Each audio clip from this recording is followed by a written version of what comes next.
I call this meeting of the Goodyear 2025 General Plan Committee to order.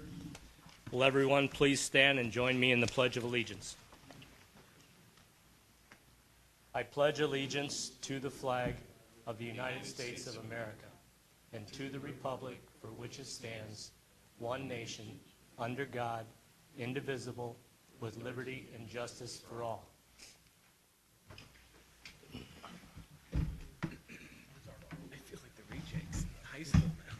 We have a few people missing, but 3 people sent us emails and said they were unable to attend.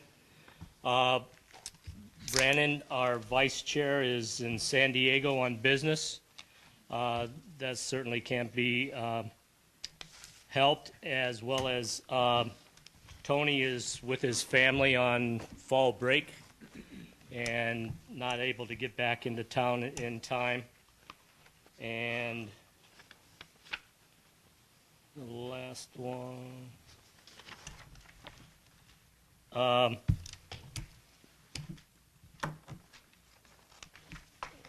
Darren is speaking at the Valley Metro public meeting tonight, so he had conflicting meetings he had to go to. So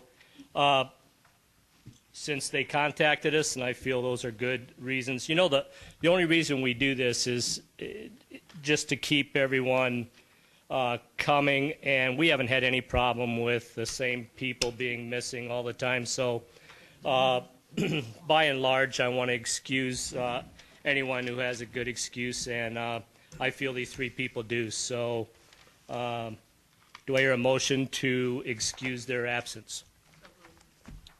Okay, Estelle, do I have a second? Okay, Gerald, all in favor? Aye. Okay, they are excused. We still have a couple people missing, but we're not going to count them absent yet because Leslie isn't even here, and she comes by way of I-10, and there could have been an accident that has them all running late. So we'll wait to see if some of them come in a little later.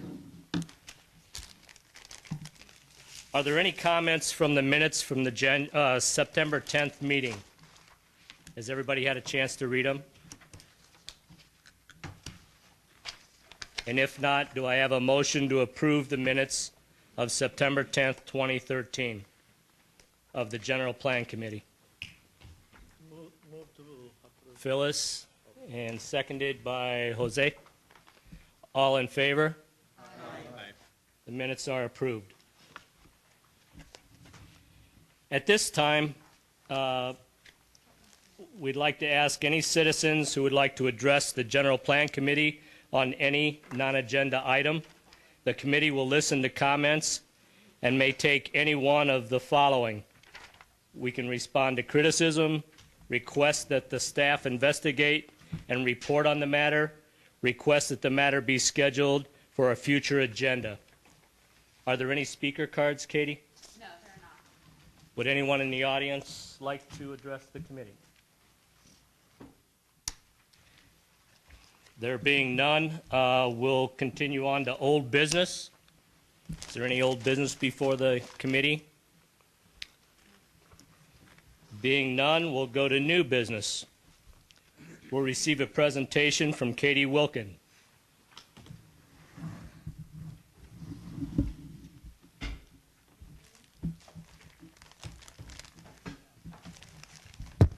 Is it working? Okay. I am going to give a bit of a presentation, so if you do want to turn your chairs and get a little comfortable before we start the group work, you can do so.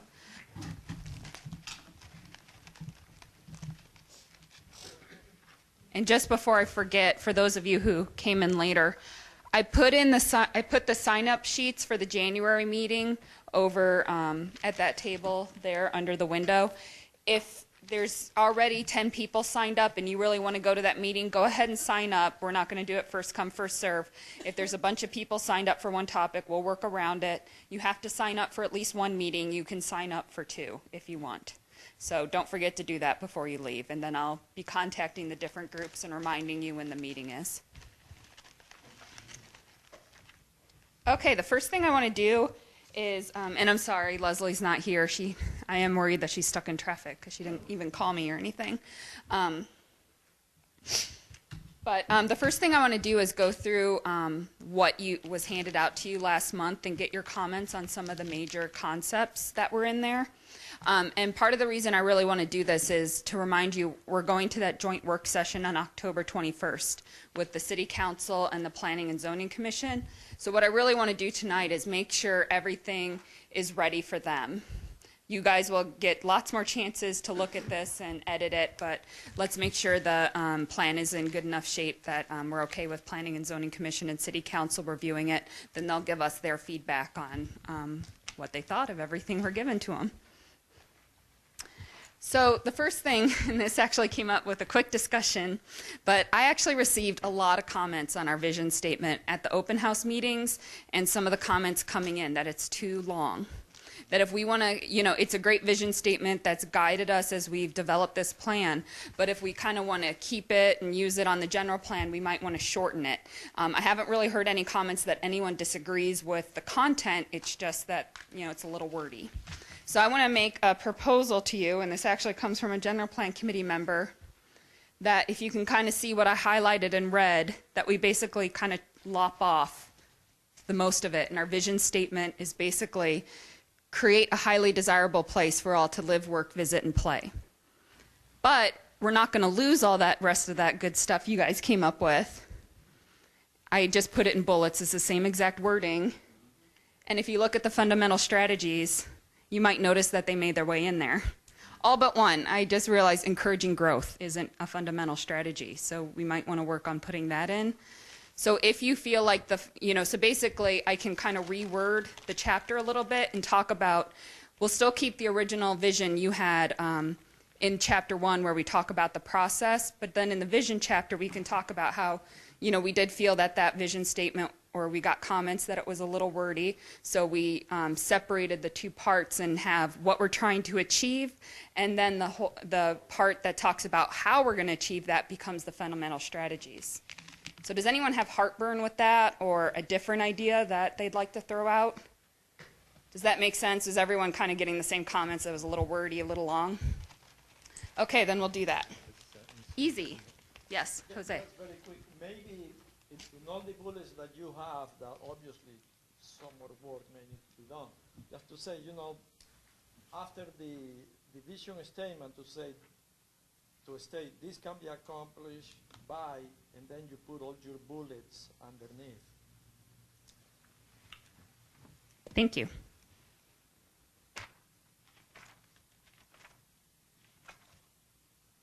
Okay, yeah, we'll do that. So then the next question, yeah, sorry. Can you go back one more slide? This one? Right.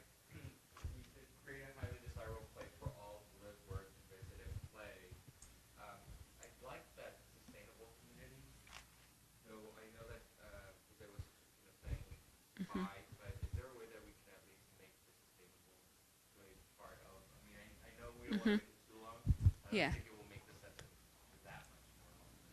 Does everyone agree, or does someone have a different thought? How about instead of desirable place, if we say create a highly desirable and sustainable community for all to live, work, visit, and play? You like that? Very good. Okay. Yes, I like that. Anyone? I want to make sure that No, this is good discussion. Anyone have heartburn with that? I mean, again, we'll have chances to look at this again. All right. Sorry, this is the hard part of being by myself. I've got to write my notes.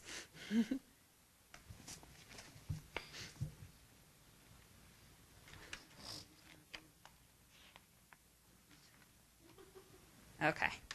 All right. Okay, thank you. Thank you. You haven't met Andy, intern. He's here. Big help. Okay, so now I want to go over, again, the fundamental strategies and make sure we have everything we want to have.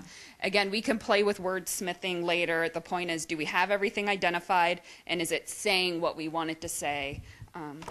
I'll admit that I'm not the best grammar technician, so I can always use all of your help with that. So And I don't know if all of you have had a chance to read a chapter or not, but basically how I identified those strategies is these are all the comments we've received, or basically with the open house meetings, the visioning workshop, GAIN, Goodyear Connects, I can categorize all the comments into these things. We're hearing we want transit and bus, connected community. I hear a lot like, I want a Trader Joe's, I want more shopping, I want more dining, and it kind of goes to that second bullet point, create quality entertainment, shopping, and dining experiences. Lots of comments regarding expanding our parks and recreation system. Lots of comments regarding art and cultural opportunities. Lots of comments that kind of get down to bringing high-wage jobs. A lot of comments regarding healthy communities, and then we did get a lot of comments on a sustainable community, and I would put both, there was comments regarding fiscal health as well as, what we kind of think of as environmental sustainability. And so basically what I see that's the community saying the city should do this. And if you do this, you're on the right track. So I was trying to capture that in some way. And so that's how I thought, well, I'll come up with these fundamental strategies, and then we can use those. And I've been using them as I'm going through the chapter. The other way I hope that these get used in implementation is that when somebody wants to propose an amendment to the general plan, which happens quite often, especially the land use plan, I would ask them to say, tell me what fundamental strategy you're forwarding with your amendment. And then that would go to the Planning and Zoning Commission and City Council as a way to evaluate, does this amendment make sense for the general plan? So, again, it's something that we hope to be able to actually use in implementation. So I want to make sure that you're okay with it, and I want to point out some things that I did, because I changed the wording on stuff, and just tell me if you're not okay with it. So I took create quality shopping, dining, and entertainment experiences, and to me that's create great places and diverse destinations. And you might remember that diverse destinations is from the language of the vision statement. So one, are you okay that I changed that language, or do you think it needs to be more direct, like the comment we received from the public? Great doesn't really say anything. Okay. There needs to be some modifier. What if it, what if it was like create quality places and diverse destinations for shopping, dining, entertainment, or something? Try and, what? That's getting A little long? Would you explain that below it, though? Yes. I don't know where I'm getting feedback. Yeah, that's true. So, do you think it's okay because in under the text I explain what create great places and diverse destinations mean? It's just maybe great isn't the right adjective. We need to find a different one. Quality? I think something like inviting. Quality. Inviting? Inviting because you're describing that you want to draw people in. Okay. How about attractive? Attractive? Yeah, we talked about that. And I agree with David. I think great may have different definitions. Mm-hmm. And then it becomes, Space, size. well, even if you just look at grade, Mm-hmm. somebody's definition for grade may not be the same for others.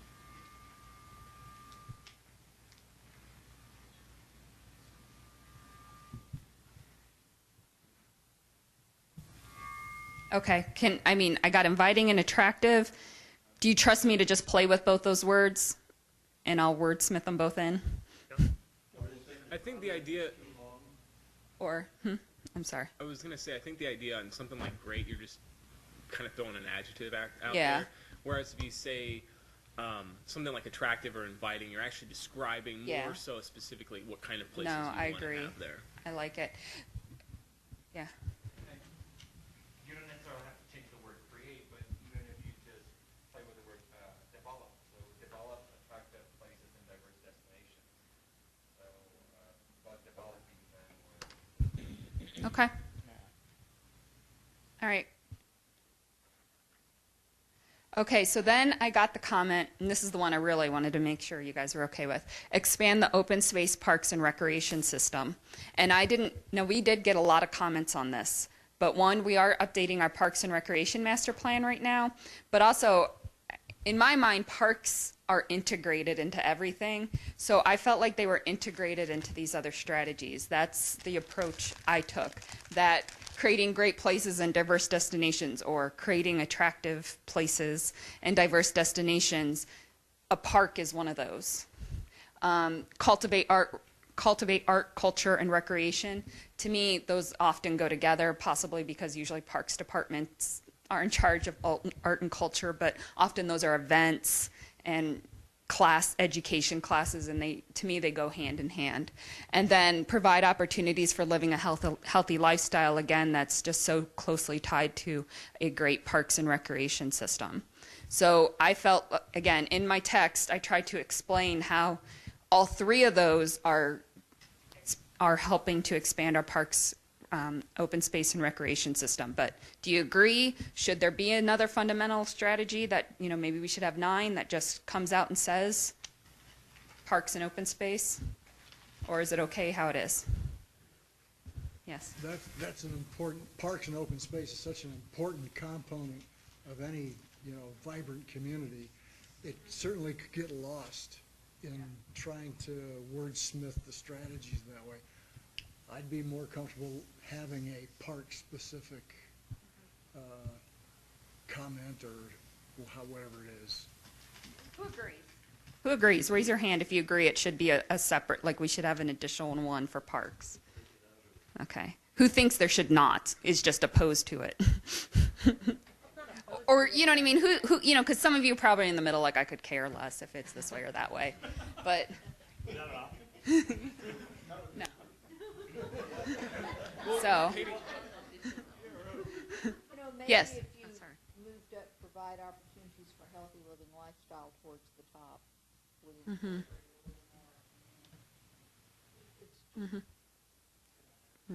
mean, I personally understand it that it will fit in any of these strategies, but I certainly do not want to insult anybody intellectual level. So, I don't want to assume that they know what I know. Yeah. So, if we spell it out, maybe we will. Sometimes it's a good point. Sometimes it's good to spell things out, because one thing you have to remember is this whole staff might not be here in 5 years. So all of us who are part of this process, Sherry, don't.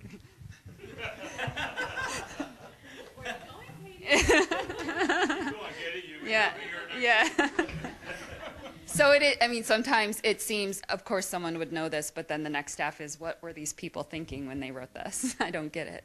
So. Open space is statutory requirement for the general plan? Recreation is and open spaces. It actually doesn't say parks, but it's kind of, Sort of puts it in there. it's kind of in, So there has to be a category in the general plan addressing that. yeah. Yeah, okay. Yeah, so, okay, well then, I'm going to make it another fundamental strategy. We have 9. Anyone So the strategy really Yeah, disagree? correlate to a chapter? No, Okay. no. They do not correlate to a chapter. Okay. Yeah. I still, that's still not a crazy number of strategies to deal with, so it seems better. And then just to remind you, I took 2 of them straight from the vision statement rather than actual comments. We didn't necessarily get comments specifically on this, but I thought they were so important, you guys brought them up, that they were really important to include as strategies.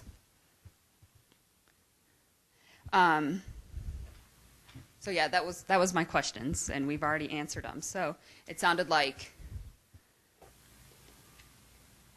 sorry, I don't have my mouse.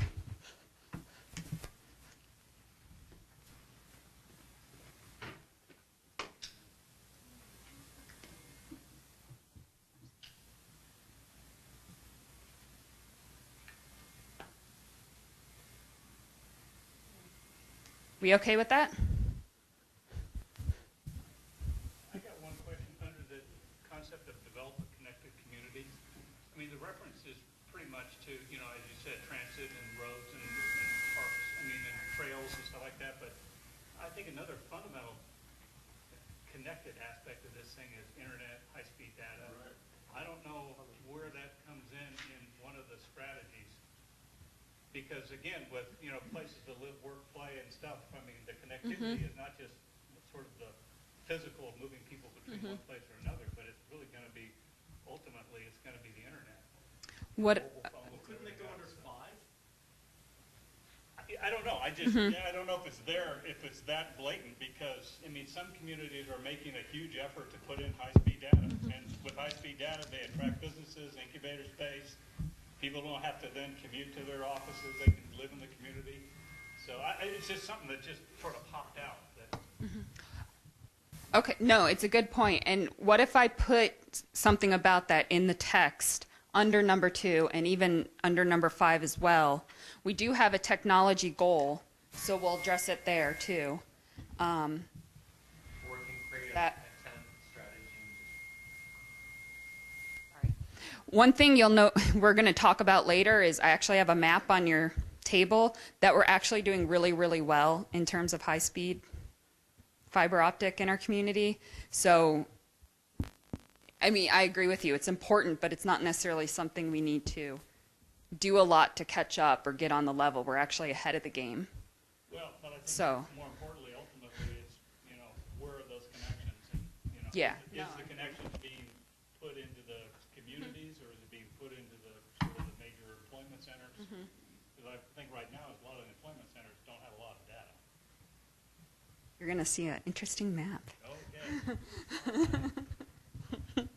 Yes.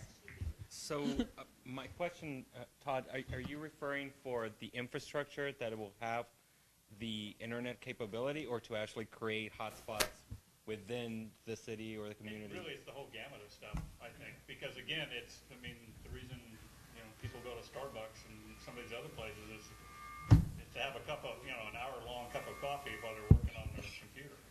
And people find that to be very inviting, or to be out in a park someplace and do something like that, so. I don't think know. that just adds to the quality of life. In number 2 and 5, like Katie is saying, it's just adding one more word about fiber during fiber optics, that's all. Is that? It's not gonna be Okay. covered, but it's just, I like his proposal, and I really think that if we are moving in a direction Where we're becoming more codependent on internet accessibility, whether we are, believe it or not, you're gonna take your kid out and some people are still working because they wanna maximize their time, they're juggling personal and professional life. please don't categorize me a bad father, but if I have to take my son and I can still be able to have Wireless, and I can be able to kind of just multitask, I think that could be something very innovative that we as a city could consider. Maybe it's not gonna make it this time, but if we plant the idea to move in that direction, how great it would be. We can pilot it in some shopping centers. Can I ask a question? Why high-speed internet and not water? Or roads? Or a bus? Is high-speed internet more important than all those things that we should call it out by itself? Or maybe we need a strategy that's more developing our infrastructure that we need to do all the rest? Or some, You can put it into it. I mean, it's an infrastructure component. So, Right, where right. do you put it? Yeah, I mean, I guess that would be my question. If I was a reader and I saw high-speed internet was a fundamental strategy all by itself, it would tell me something that this is more important than them spending money to get water. I'm not Or, so you know. concerned that it has to be a separate strategy. It just says when you read develop a connected community, it's more roads. No, stuff you're like right. that, You're as opposed to absolutely. elaborating. I So think- it doesn't need to be a fundamental strategy. It just needs to be referenced someplace in there. Can we come back to this one? Or, no, go ahead. You finish it off with your thought. Well, going back, I know I said that it may be another strategy, but if we put it into the connected community, there's a lot of individuals that work, that that work, that don't leave their house. Right. So that is a form of, being connected to their employer or being able to work. So I wouldn't say if you were going to put it in order, yes, water and roads and even education, it's going to be more important, but we cannot be blindsided and ignore it. No, absolutely. What about both culturally, technologically, and transportation connected community? I mean, kind of hear several different things you're talking about being connected to, and so I know they're in other elements, but if that's what you're really talking about. Yeah. Does that mean, like, develop it physically and culturally and socially connected community. Something, okay. All right. I do want you to look at that map too when we do the group work. You're going to see it and be impressed. Okay, so finally, I want to make sure we've got all the goals. And I've passed out the community and culture chapter. It's with your agenda, and that's your homework to review. And I'm sorry, I was supposed to give you 2 chapters, and I just didn't get it completed. But it kind of shows you how we're going to use the goals. And you can kind of flip through it and just see how we've taken a goal. We have an based on, if you remember Braden Kay from ASU, and he gave us some great suggestions that we should identify potential barriers, and then the group said we should also identify assets and explain things well. So that's all in there. So you can tell that when we identify a goal, there's a lot of work that goes with it, and we want to make sure we're discussing it. So it's really important that we make sure we have all the goals that we want to address identified. So again, we can wordsmith the goals all throughout this process, but I want to make sure all the ones we want to address are identified. And then, of course, they say what we mean to say. So in the chapter, I had a little bubble plan like this that had all the goals. That was just visual. So, and then you can see I've only got 4 chapters. I've kind of gotten rid of and it's just helping me do my work rather than having introduction statements to 20 different chapters. I grouped them into physical growth and development, environmental sustainability, community and culture, which you have in front of you, and then economic development. The size of the bubbles have meaning? No, that's the length of the word. So it was within the bubble. I do want to point out, you can see that a lot of those came from our Idea Champion presentations, and some of this was not any meaning, but when I was looking at it again, I realized I left off 3 Idea Champion presentations. One was our presentation on the facility cost index. My opinion was that was more of an objective level. We have a goal talking about having providing infrastructure and services in a timely and efficient manner, and my plan was to have an objective relating to the facilities cost index under that. Is everyone okay with that? I'm looking over at the one who presented it. Okay. Yeah. And then we just had that social services presentation the day I passed out the chapter. And there is not a social services section on here. So do we want to have a social services goal? One thing I do want to mention is some of the housing related social services is in the housing goal, so it's split up a little bit. But to be honest, I'm not really capturing all those things like senior services, health services, all that stuff. So do you think we should add one? I think it kind of goes with community and culture. A goal under community and culture? Yeah. Okay. Does anyone have heartburn with me adding a goal relating to providing quality social services, something to meet the needs of our residents? Well, it also goes under neighborhoods. For example, Yana goes Yeah. out into the neighborhoods for the elderly that need help, and there's a lot of volunteers involved in that. So it actually falls under more than one category anyway, so Yeah. as long as we address it. Yeah, it falls under a lot of things. To me, when you put something at the goal level, you're really just bringing it out, saying this is an important topic and we want to develop it. So even though it might fall under certain things, we might still want to highlight it because we think it's an important issue for us to highlight. So, and there's even some other ones where things fall under double things, and you either got to choose one or repeat. So are you okay with that? I mean, I'm fine. I just didn't do it. Sorry. Just a quick thing popping in my head is where will the fiscally responsible items is included in all this bubble? I try to include that in the facilities and service, that facilities and service should be fiscally responsible. And I thought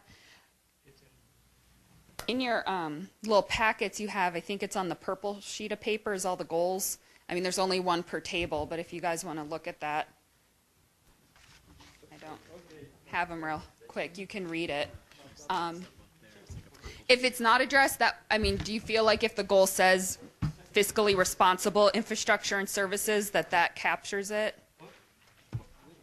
That is an important one where there should be a policy caption of some sort. But as long as it's included, that's Okay. Yeah.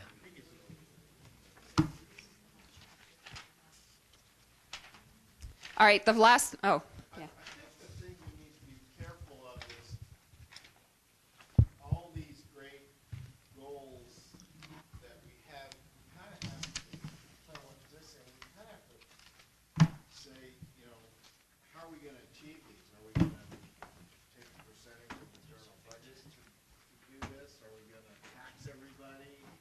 There has to be some connection about how this is all going to be paid for. I don't disagree. We're just not there yet. And I'm going to talk about that. I'm going to talk about that in a little bit. But we do need to decide what level of detail we're going to go down to with that. I think it's just a percentage of the general budget. What do you think? But it's just Certainly, for example, like with the tourism element, many communities did that topic at a certain population level, will add a tourism and convention and visitors bureau, or add it as a component of their chamber, have a staff person who does that. And so that gets to your policy question, right? If we add it, for example, to the economic development and vitality element, then we're saying that is an important enough goal of the plan to potentially fund that activity in some formal way. So that's a good way to think of it. the main message is to protect the taxation burden to each of the residents. Because if everything ends in tax increase, just we will increase the taxes for the residents, etc., then we defeated the purpose of protection. okay. Sherry, do you have any idea what the average size city that starts a tourism bureau is, roughly, population-wise? Are we? It depends on kind of what state you're in, actually. For example, in Texas, they have dedicated mills of tax dollars for tourism-type activities. In many cases, they start by hotel groups kind of getting into a partnership, and they'll dedicate some of their revenue to a tourism bureau that supports the kind of birthing of one. But usually anywhere in that 60 to 100,000 population range, you start getting into that. Today, our Southwest Valley Chamber has a component of tourism that it does, but no real formal program.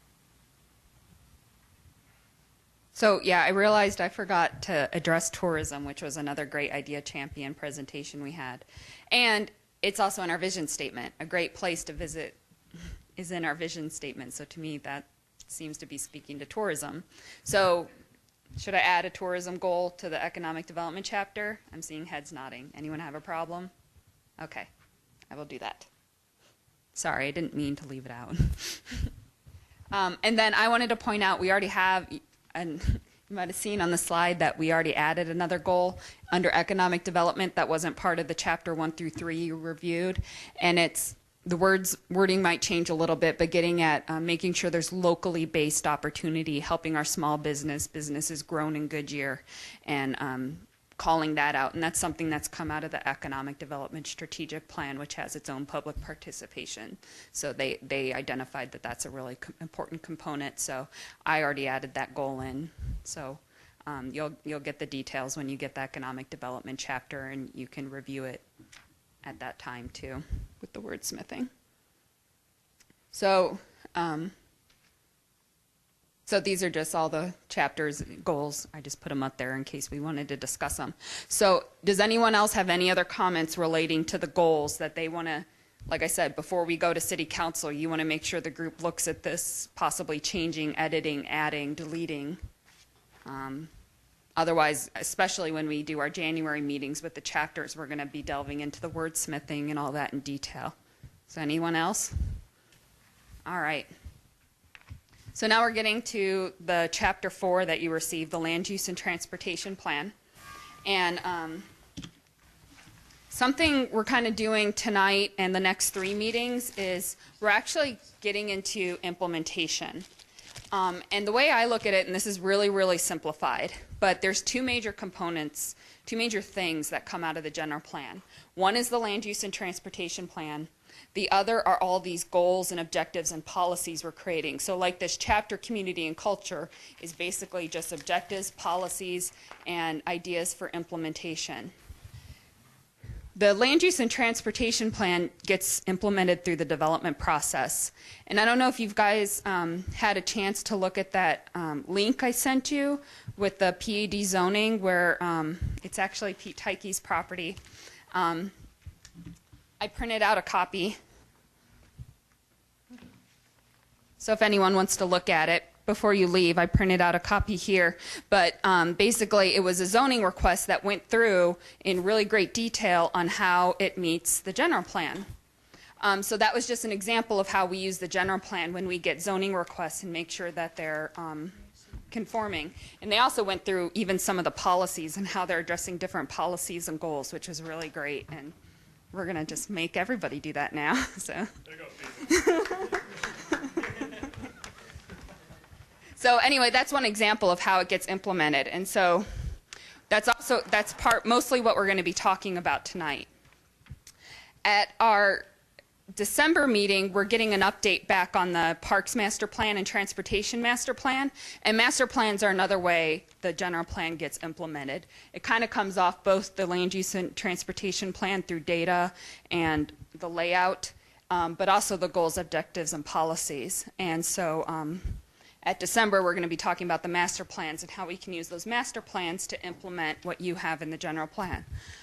Finally, straight from the goals, objectives, and policies is the strategic plan, the city strategic action plan, sorry. And that city council, basically what city council does is takes the general plan and kind of says, okay, over the next 3 years, what's feasible for us to be able to do? And we're going to have a really great panel next month. I have both of our deputy city managers, Wynette Reed and Bob Beckley, are going to be there. Kim Bradford, who wrote this, who kind of headed up the city strategic plan, just like I'm heading up the general plan, is going to be there. And then Tracy DeSoma, who works in our finance department, and she works with our CIP, the Capital Improvement Project, and the IIP, the Infrastructure Improvement Project. Program. We're going to use that panel. They're going to tell us a little bit about all those different plans and how they can work together. And then we're basically going to have a roundtable discussion of how we can improve the general plan, how we can improve the strategic plan, and all those other documents, and make sure they're all working smoothly and implementing. So does that kind of make sense on how?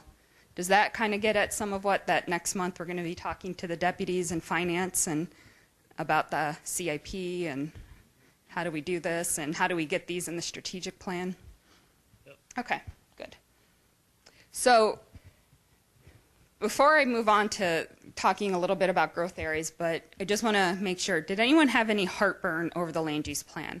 We looked at it before, but now you've had a chance to kind of set it aside and look at it again. Did anyone have any concerns, questions on what is the land use plan? I don't like the number of categories or what the categories are. Yeah, Jose. Just Yeah. one that I remember is policy number 37. Policy number 37 in the land use plan. It says that warehousing on the Bullard corridor is not permitted or is not proper. I thought we took that. I thought that was taken out. It's still there. Okay, I will look at it. Yeah, it just says warehousing, and they say are not used or are not proper. Okay. The Bullard corridor Right. was removed. That overlay was just completely removed. So the policy must have snuck its way in some other portion, and so I'll have to look at that. Okay, just glance it. So, okay. Thank you. Thank you.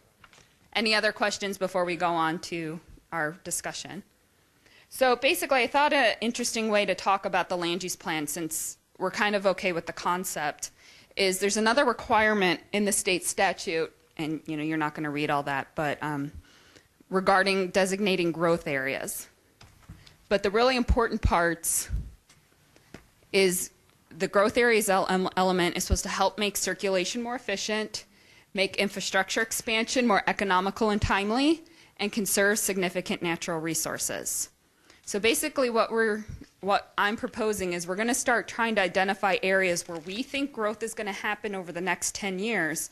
And where that helps us is as we make our plans for infrastructure improvements, that we want to make our infrastructure improvements in those areas where we think growth is going to happen, or where growth is actually happening. So that's me. When we roll out those maps, that's what it's going to be. So on your table, you have this map, and you'll see there's lots of circles. And there's also some papers along with it. And so, yeah, if you want to unroll it now, go ahead. You don't have to. So I'm just going to quickly go through the growth areas, and then we're going to do the working in groups on it.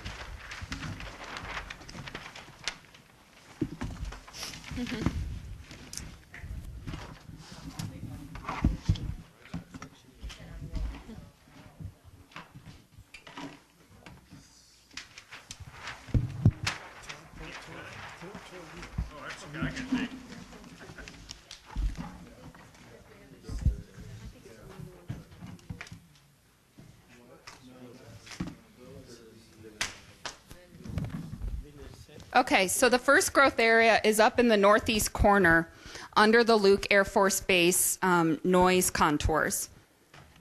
And because of the accident potential zone and the noise contours, we anticipate, and with the Loop 303 opening, we anticipate a lot of manufacturing and distribution center type uses in that area.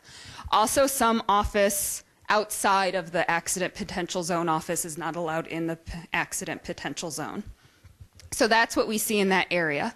Because of that, we see that there's some needs for additional water capacity, possibly, because some manufacturing uses need a lot of water. Continuing our roadways, and also possibly extending our fiber optic. And you'll see there's also a set of 11 by 17 maps, and you've got a water system map, sewer system, fiber optic map, neighborhoods. And that's just some of the information that kind of helped inform how we came up with what we came up with, how we know where growth's going to happen. But yeah, look at the fiber optic map. The second area we see growing is the mall area along I-10. And of course, we see that as a lot of shopping, entertainment, office, hotel. And the big thing is going to be when the mall opens, our roadway capacity, because traffic is going to change in that area. Also providing transit and further developing the Bullard Wash so that area can be really successful. The third one is the residential area in the West Goodyear area, and that area is getting its entitlements, and some areas are developing, and that's an area that's kind of new to residential development. Right here, this big swath. We don't have a community park in this part of our community, so getting a community park in that area is going to be really important, as well as all those things that residential areas need to support residential. Area 4, the airport gateway.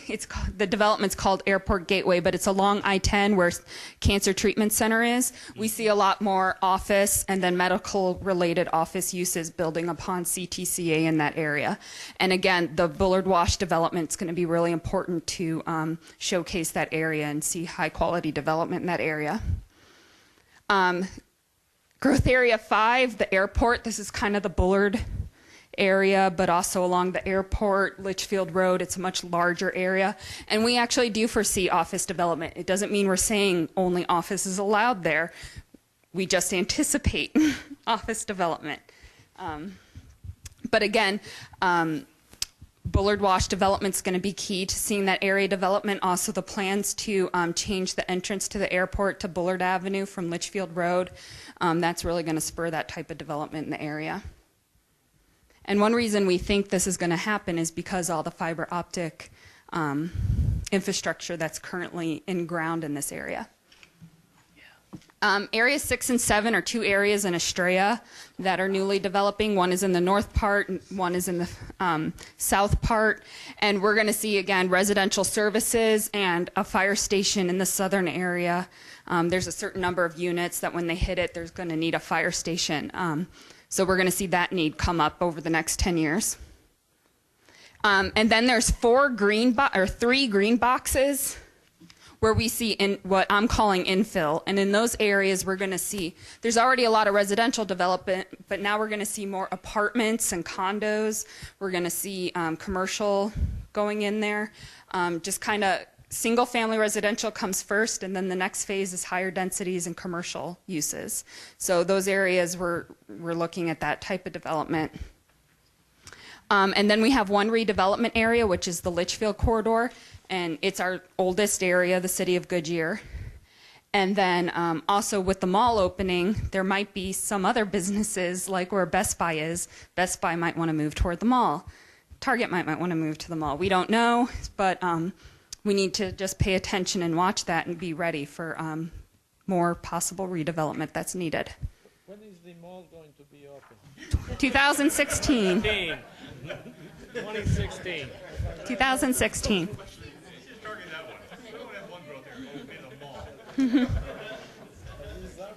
Yeah. I don't know, actually. They probably don't need to till the beginning of 2016 to break ground, actually. Yeah, well, that's true. And then finally, there's one, I mean, it doesn't mean it's the only area designated for open space, but maybe where we'd focused over the next 10 years is our wildlife corridor, working with Arizona Game and Fish and the BLM to make sure that little area of BLM land is preserved, but then maybe also for trail development and talking about those sorts of things. So what we want you to discuss is, one, look at what we did here, and one, does it make sense to you? Or maybe you think that is not where growth's going to happen. Growth's going to happen over here. And we left you Sharpies. There's Post-it notes. Feel free to write all over the map. So one, write down if you have questions or concerns about this map. I'm going to ask Joe and Sherry to help me walk around and answer questions you guys might have. The next thing I want you to look at is, do you see any conflicts between these growth areas and these underlying land use and roadways that we have planned? So is there something we missed where we're saying there's going to be this type of growth, but there's not a roadway there to support it? Or the land use doesn't make sense with the type of growth you think is going to happen, or we should change it or make something more clear. Finally, I want you to look, after you do that, look at those fundamental strategies one more time and ask ourselves, are we doing those? Does this plan in these growth areas do what what the community has told us to do? Are we doing those fundamental strategies? Are there strategies we need to add to, or is there something we need to add to the plan to make clear that we're addressing those strategies? So I'm going to let you loose, and I know I went over, but what time do I have, Russ? Work at 7:15 and at 7:22. Okay, 7:50. So we're going to go for, about 40 minutes, 45 minutes. So go ahead and work in groups. Like I said, we're going to try and walk around to answer questions. And if you have ideas, after you're done discussing, we're just going to each take a turn and kind of talk about things you want to go forward through the group so we continue our discussion. And that'll be our evening. So go, talk, chat, write.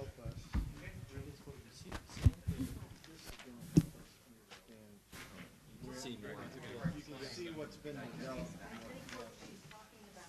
So, This red is a major fiber optic line that Air Force supposedly it's not, Question but civic center. well, the MC85 is not just Sprint, and I don't know fiber optics. I'm giving you this secondhand, but it's the U.S. fiber grid that goes through like LA, San Francisco. And what I was told was all these fiber lines are this big on MC5.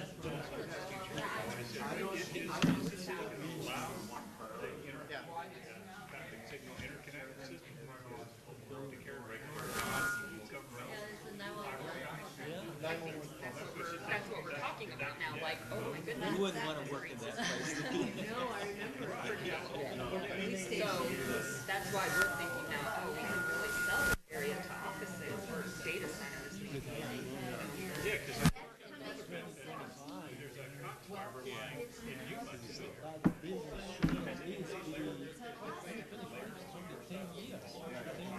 Cox and Sprint. I guess it's really. Yeah, because they don't want to let I'll let you guys talk. By the time the report is out, it will be 2015. Unfortunately, really, is there going to be anything going on 10 years south of that? I don't even know if I should say there. I'd probably say because what Cantonia is probably Cantonia is probably like right around here, right? Okay, Cantonia is right there, and they're not even finished building there. So realistically, anything south of that's not going to happen anytime in the 10 years. You said it won't happen.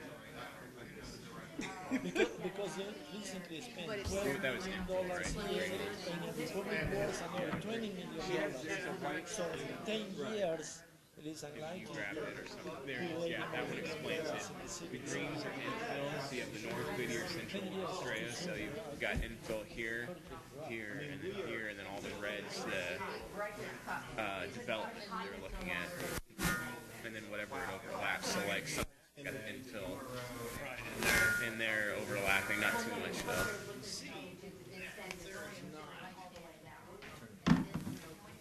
And then all the stuff up here that they want us to line up.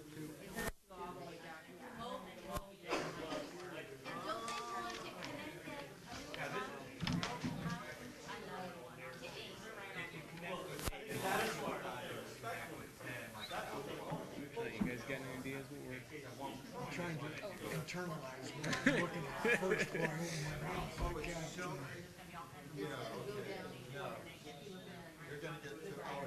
see, going up to the ranch is really difficult. You're talking about here? Like Estrella Mountain Ranch? Basically, you've got an extension of Parkway, or you've got Cotton Lane. Yeah, so To you've the got, circle. yeah, you've got that and that. So you've got Cotton and See, Estrella. right there, the corner of G is where the circle is, I believe. Yeah, they meet up. That's where, The traffic. yep, that's the traffic circle. That's that roundabout right there. So Elliott's here, so that Safeway is there. That's Safeway right there. Exactly. That blue line is up. Eventually, bend this dotted line here, come up, is gonna be that new road. Big, Oh, that's where that 303 is going to be. That's this guy right there. Yeah. big, Okay, yeah, because that's where the Buckeye guys were flipping out. It's right there.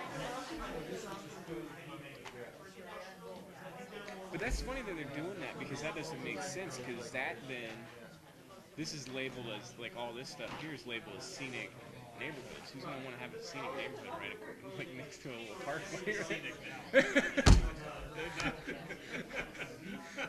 Sell them to it as scenic, 10 years later it's not quite so scenic. Because then to me, if that's the case, that should be switched over, I'd probably say, to business and commerce. well, you But see, then you've got open space. see, south of Elliott is all kinds of, it's all residential, right where Chapter, Yeah, and south. yeah. Because I've been down here. I've been down here in some of those houses in that area. So that's fine. I mean, it's gonna remain scenic. There's houses on the corner. right now, ADOT's looking at one of the alternative routes. Oh, are they thinking about that? Oh, really? Well, originally that was the plan. Well, maybe that's what this is for, because that's what I thought was that it was just going to be kind of an extension of Cotton going all the way through. Originally, in the old master plans that were done back in the mid-'80s, this was going and it was go all the way down to I-80. And then it got pushed out of here, but then now ADOT's looking at moving it back. One of the alternative routes is looking at going back over here. That'd go right through the middle of the Yep. Yeah, right, which is an interesting scenario when you think about having a high-capacity freeway running through a very nice Yeah. community. So, Because there's the two lakes right there. What's this color indicate? Business and commerce. So that's going to be right there. Which that doesn't make sense. They're saying that's business and commerce, but that's Cantonese, like right around there, isn't it? Or is it down here? Where's Pecos? Oh yeah. So that's Cantonese down here. yeah, Canterbury is here. And this is Spray Parkway here. Yeah, here. So this is Let's do this. So this is Cantonese. Spray Parkway. And this would be So it'd be on the east side of the yeah, on the east side between Cotton Lane and Linewood and Parkway. So it's right. I mean, I guess that makes sense, but aren't there Yeah. This is already housing in here, so this is the only place they can go. Well, they're in need for getting something. That's too far. I mean, Why would anybody build a business up there? well, but because you think about it, how many people? I mean, and granted, compared to all of up here, how many people live up in Estrella? And I've almost all the people I've ever talked to say they hate the drive to have to come into town and do anything. So I can see where if they had more people, but that's the problem is they're not quite at the point where they can afford getting, all the businesses like Best Buy, Target, and all that stuff up here.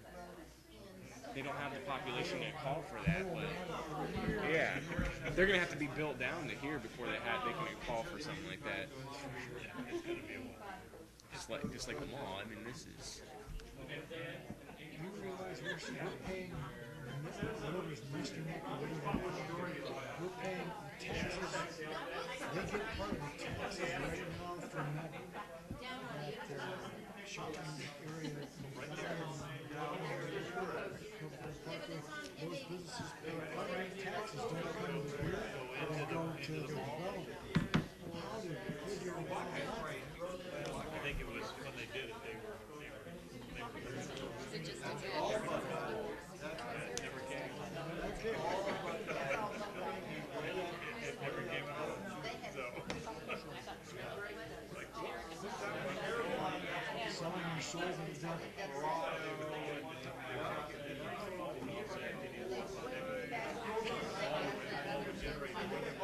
what they would be giving away over here. It's sort of like a light starter, and that's why to get all the revenue over here.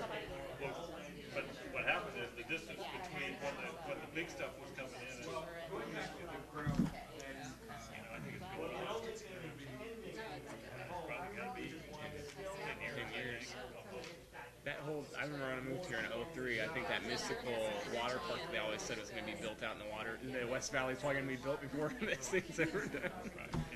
Well, and I heard that the same developers got that mall up in Surprise, but they can't touch it until they finish this one. Yeah, I think their schedule, I think they've got that, but there's more activity. There's more activity going up there. So. Well, yeah, they got all those, I know they got that massive auto mall they got up there. Then, they're making that first link into the 303. Yeah. So you'll have that, then you'll have the 303. So you need in some respects more activity being pushed up that way. Yeah. Exactly. Yeah, that makes I mean, sense. if you've ever been on the 303, it's an amazing little route. Oh, you know what? I was surprised, because we work all up and down in Sun City Grand, Sun City West.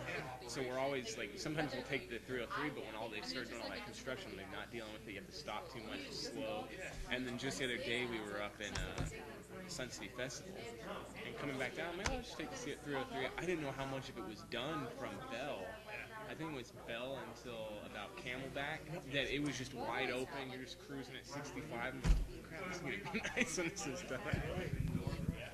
Citizens from all Suffolk Valley. Surprise is reaping the benefits.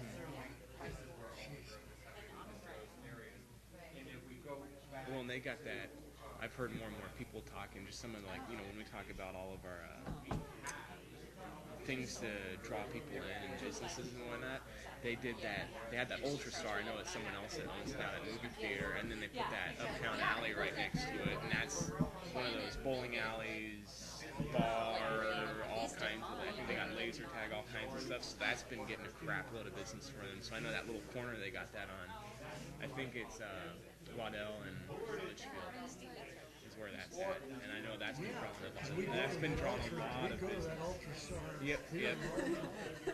I know that's been. And my sister Not that I guess said you that don't they want went to that Uptown Alley. They said it was packed, and it was late at night. They said it was like 10 or 11 at night, and it was just packed.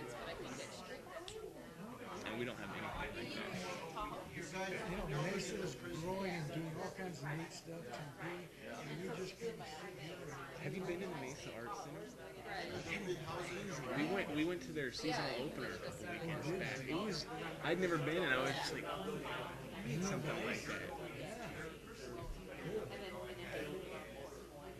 Well, see, I'm curious here because I live in historic Goodyear, and I think it's funny they've got redevelopment overlapping one of those what is it, village centers, overlapping one of their development zones, all in that one spot, and there's nothing there right now.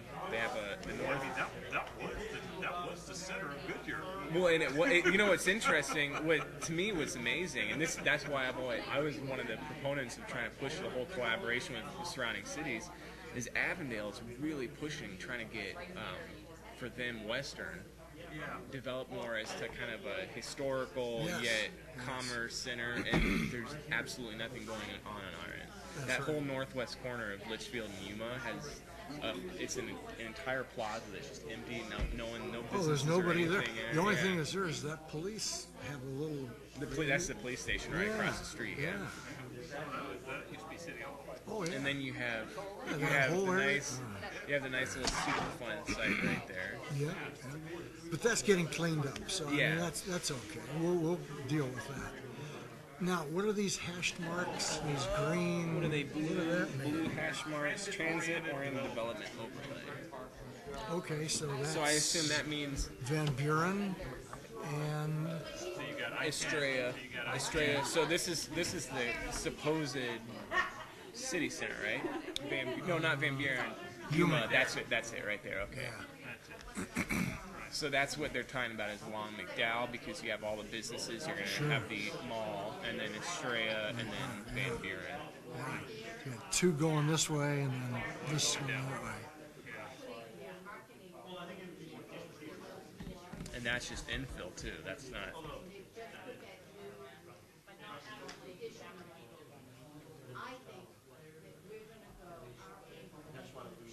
So yeah, and then here's all that talk about getting all the businesses in along here that they talk about with the Bullard corridor. Yeah. I didn't realize, but there's a business and commerce. Okay. There's a I think it's Marriott has a residential, like a hotel, right off of between just this side of Litchfield, right in here. Oh, you're talking about Marriott. Yeah, the cancer treatment. Yeah. No, well, yeah, just south of it. There's a Marriott right next to it. If you go any further south, when you get to Van Buren and Litchfield, there's Best Western. Yeah. The Marriott's right by the Cancer Treatment Center. Yeah. Yeah, it's on that. Oh, are you talking about that? I don't know if this is the case. Sherry might know the answer to this. I feel like I heard that field. Like if you're going down Litchfield and you look over and you see the Cancer Treatment Center, there's that big field. I think they own that, but I've heard that there was a hotel chain, and it might be Marriott or someone that was wanting to put either a hotel there or like a conference center or something. I'm not sure if that's what it was. Sherry might know.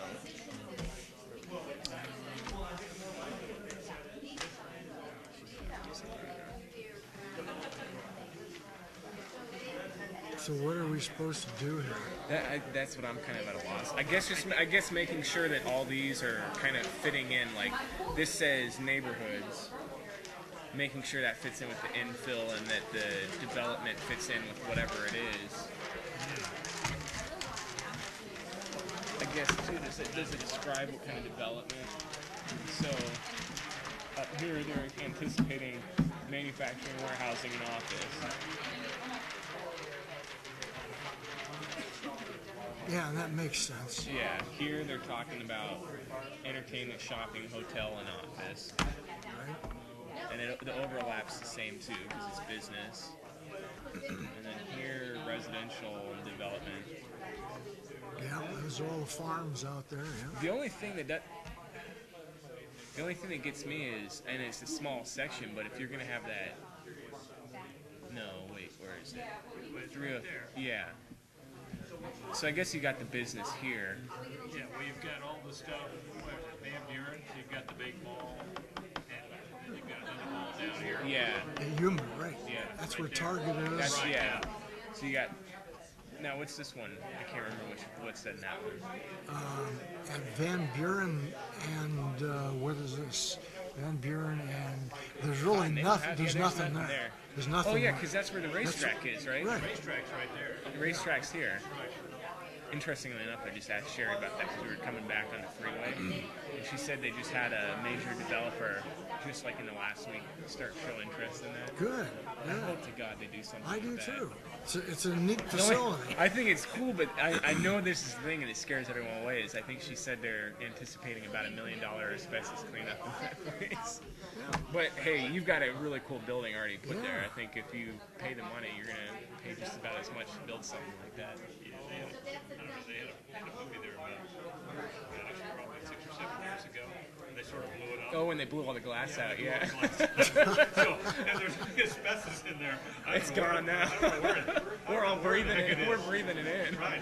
The poor pigeons that were in there, I guess they got fried too in this whole thing. So yeah, it was quite amazing. I would just think, I mean, they cut, to me, I think it's interesting, they cut the business off right at that line.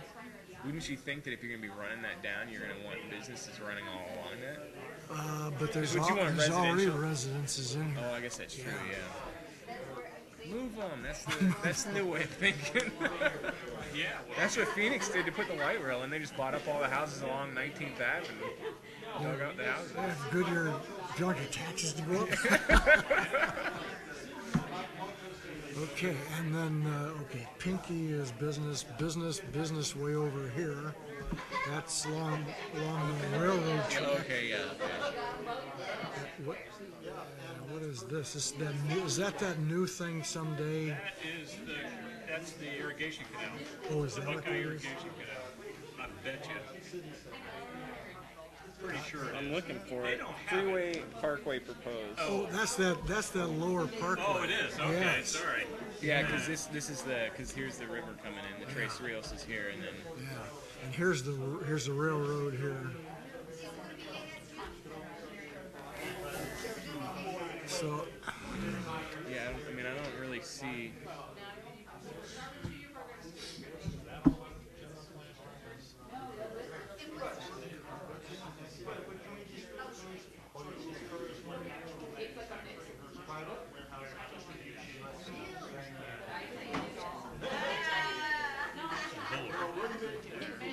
I work at Grand Canyon.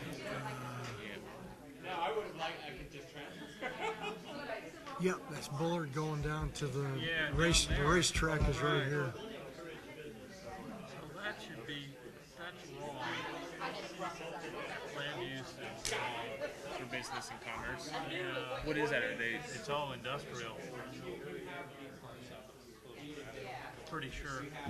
Well, let's see What do now. we got here? This is Estrella. This is So no, that's not right because if that's Estrella, this is where they have. Dog Pound Well, where are we? Where's MC85? Well, here's Australia. There Okay, this is MC85 right there. and that's So where when you the, turn off on Estrella, you've got that dog park down there, dog park and then with you've water got the water treatment Right. facility, and then this is just like that. This is where you have the farm or whatever it Right. is. Yeah, but I don't think that's business and commerce. I think it's all industrial. Right now. Right now, that's what it's industrial. Yeah, I know that because this is our property. These two exits. So, pretty sure that's industrial. To that side of Bullard? Yeah, to that side of Bullard. So you're saying this area basically should be industrial? Yeah, right. That should be industrial. Huh. And I don't know why this is. I thought that was farm. Why that's the that was farm. It's farm, but it's already got a zoning on it Oh. as industrial. But, okay. Yeah, so it's already got a PAD on it as industrial. But you're right, it's all being farmed. Yeah, because I just rode my bike by there last weekend. I mean, all this stuff over here, most of this stuff over here is being farmed. Sure. And not so much in here. And some of this stuff over here is being farmed. Yeah, I know you got those farms along MC 85 in this area, so.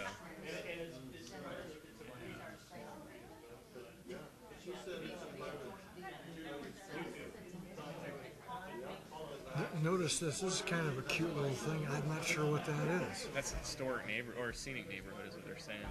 Yeah. I think I know because my neighbor was talking about owning some house or property or something down here, so I think that's part of what that might be. I don't know. So it could be. Yeah, it's like that one weird section. I didn't even know that until we saw a map and someone told me that This is. is Vineyard, and then Vineyard turns into, what does Vineyard turn over here to PIR? Yeah, PIR's over here Yeah, somewhere. I don't know what that is. What road that, I forgot what road that was. No, PIR is further along because this is Agua Fria. It's east of Agua Fria. Well, we ride over, there's a bridge that goes over, this is what Trace That's only Dysart right there. You have to go to Avondale Boulevard, which is over here. Yeah, maybe over here, yeah. Yeah, well, the main survey point, I think, for all of the state of Arizona. Oh, yeah, right there, yeah. I know, but hey, we're over here. That is a historical educational piece. We think this whole area should come into. They tried that once. Yeah. You remember that? Yeah, I know. Yeah. Just, We had the other exact match of that big green blob flipped over on the other in side. Avondale, and Avondale sued us, and we lost. They did sue us, huh? I don't remember the particulars of why they sued us and why we lost, but we did. We ended up, that was one instance where we did de-annex something. But this is That's ours. What is it? Yeah, it was a federal piece that we picked up. Why? Yeah, why do we do that? I think it was going to be like a park or something. But yeah, it's ours. Is there anything built on it? There's nothing on it. Nothing on it? Okay. wow. That's, It's an anomaly. yeah. That is. That really is. I mean, pretty much south of here, it's really. I mean, is the city going to make any concerted effort to go down and do something down there other than just doing planning? No, I mean, we're working on the EIS for the roadway project. Right, yeah. Get that complete since it was started.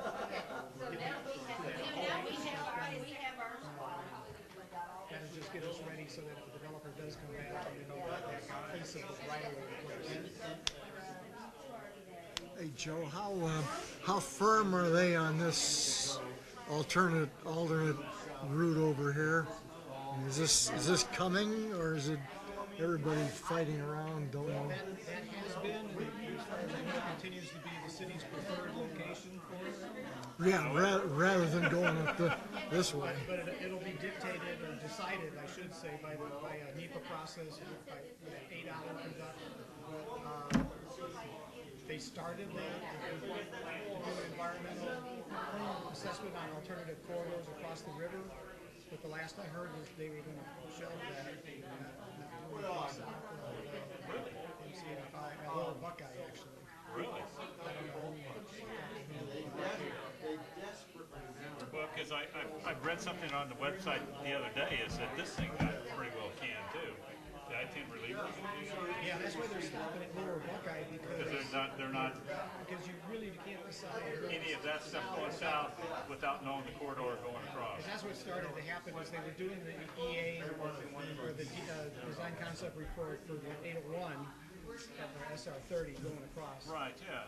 So they were doing that, and then they were doing the 303, and then they were doing 801 going west, the other one going west. There's another one that goes all the way out west. It keeps going. Okay. And then they finally realized, like, we're not gonna be able to figure out any one of these unless we figure out all three together. So they all come together, so they're just, But now they pulled the plug on them, and so when you pull the plug on one, you pull the plug on all three. So I don't know the rationale behind it, that's why. I thought they were gonna get to a point of deciding an alignment across the river by like December or January. But, doesn't look like that's gonna doesn't sound happen. like it. Well, that sort of throws that order in.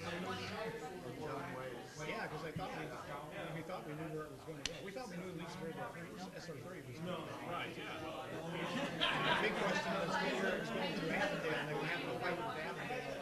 Yeah, but it I thought comes, they came to terms. it comes in Goodyear in a very small window, so, Not a lot of choice. no. So, But when it hits Cotton Lane, we need to know if that's going to be part of the freeway, right. or if it's going to be Cotton Lane, and then if there's going to be an Sounds interchange further to the on, west. yeah, further to the west, yeah. So. Why this area as opposed to more looping it back around to pick up this area? Is that area just in and of itself enough of it? Area 6 was identified because we've got an active case going on right now where it looks like it's moving toward development. Oh, okay. So community 11. Yeah, right, yeah. Oh, it's just residential development, that's why. Okay. And it's likely to keep moving forward. You've got the village overlay on the intersection there, which is likely to see development.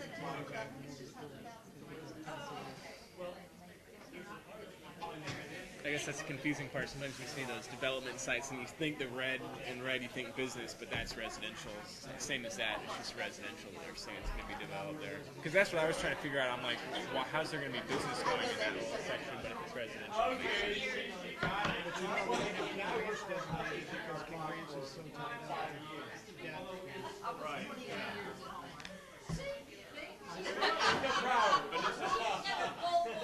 And the growth area designation was an area that was sort of lacking in infrastructure, but the city wanted to put resources. Is that too limiting a definition of a growth area?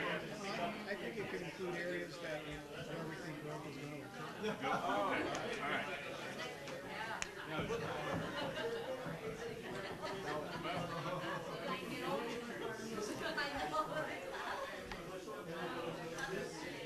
Question. You're going to have the city center supposedly here.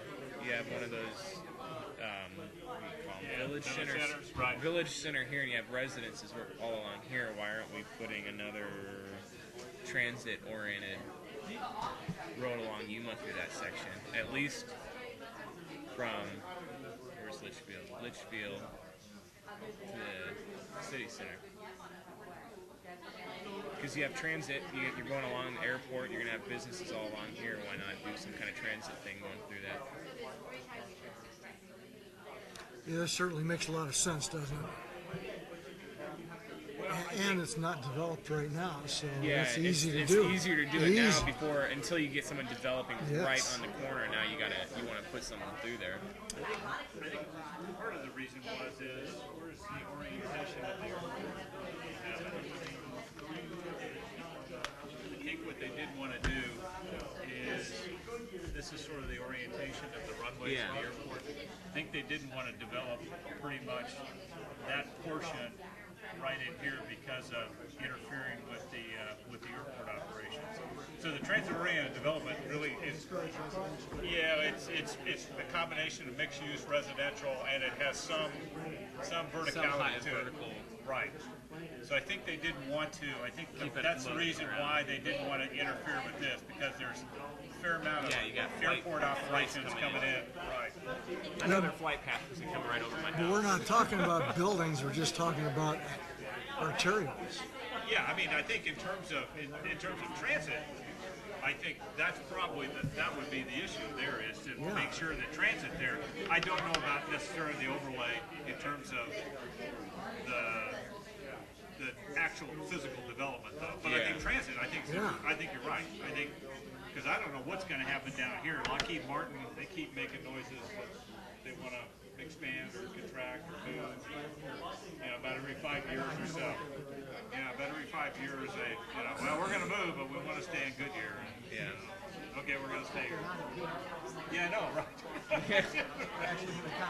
Well, that could be. They could be the first person to go in on that Bullard corridor. They can build a nice big building, however big they want and need. And But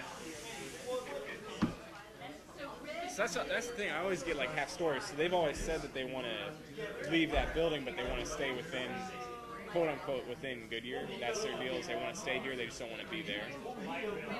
yeah, well, I think the facility is getting to the point where it gets pretty old. I mean, Yeah. it's from the, what, 40s? If not earlier. Well, yeah, because who was it? Who was the company? What was the company originally there? Goodyear Aerospace? Well, It was before. It was Lockheed before. Martin got, Yeah. Lockheed Martin, was it Lockheed that got? I can't remember. Martin Marietta. Where's the Lockheed that was there? I thought it was Lockheed that was first. The site, it was L'Oreal. L'Oreal. Well, that's Goodyear. It was Goodyear, it was at the beginning, it was Goodyear Aerospace. And then they got bought out. Then the United States Air Force, then Goodyear Aerospace, then L'Oreal bought Goodyear Aerospace, and Lockheed Martin bought L'Oreal. Yeah. And that happened in '95. And now there's a door manufacturer in the So hey, if anything, if they move out of there, they should make it like a museum for like the old Naval Air Base and everything.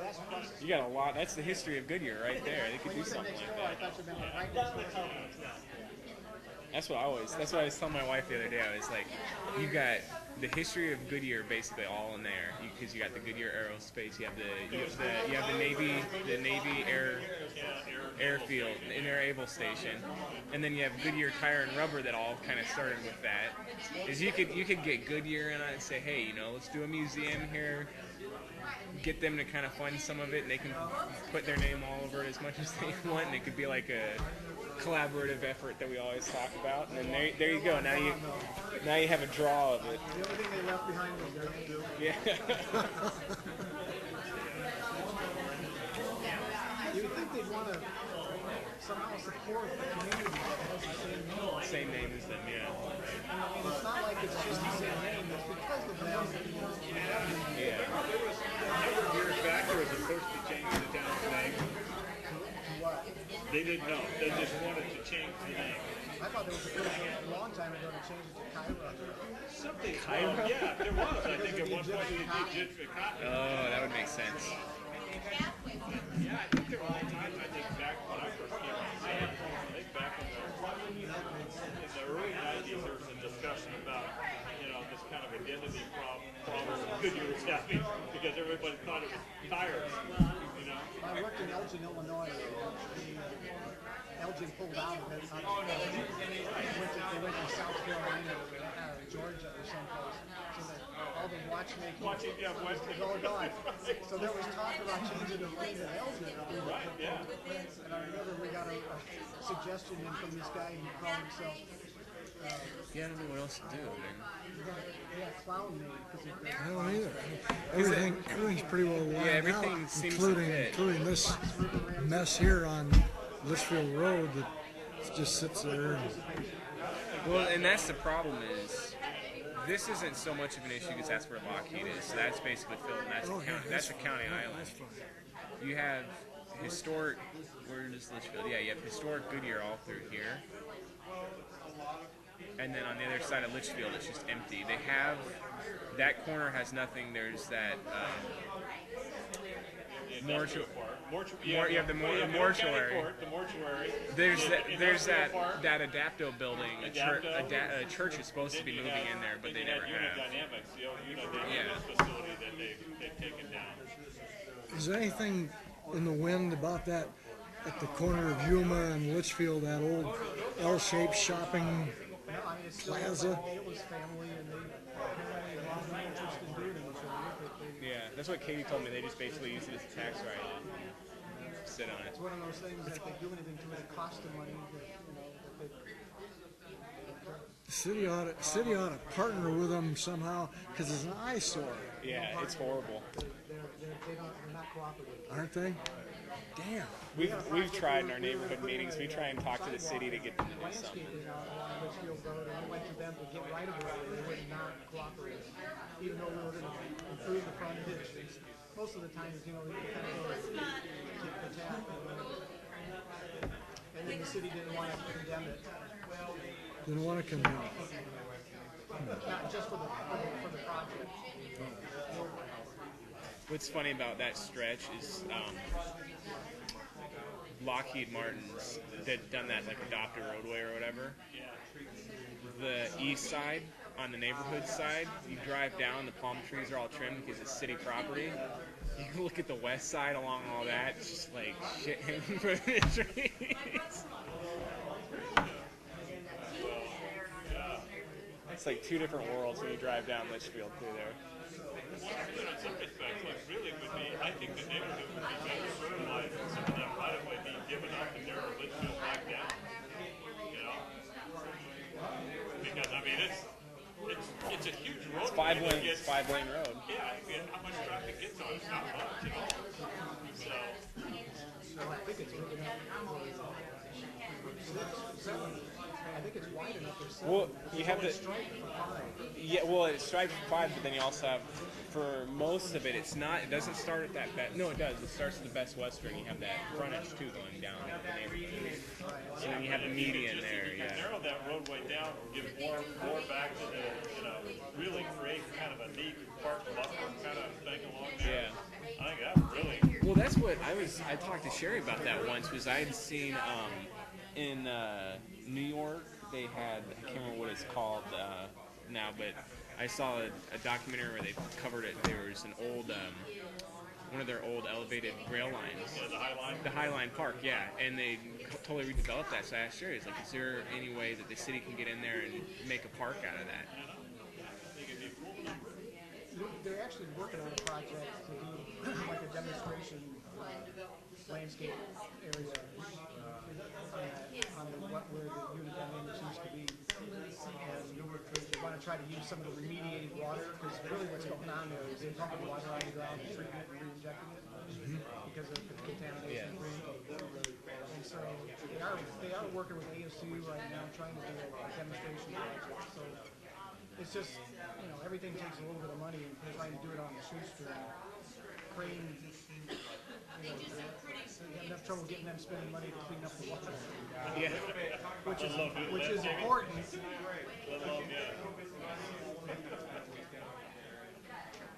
They drilled wells all over that area north, going north all the way up to the community park.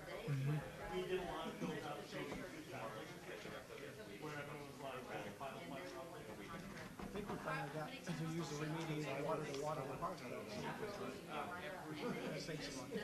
Sure. So the first time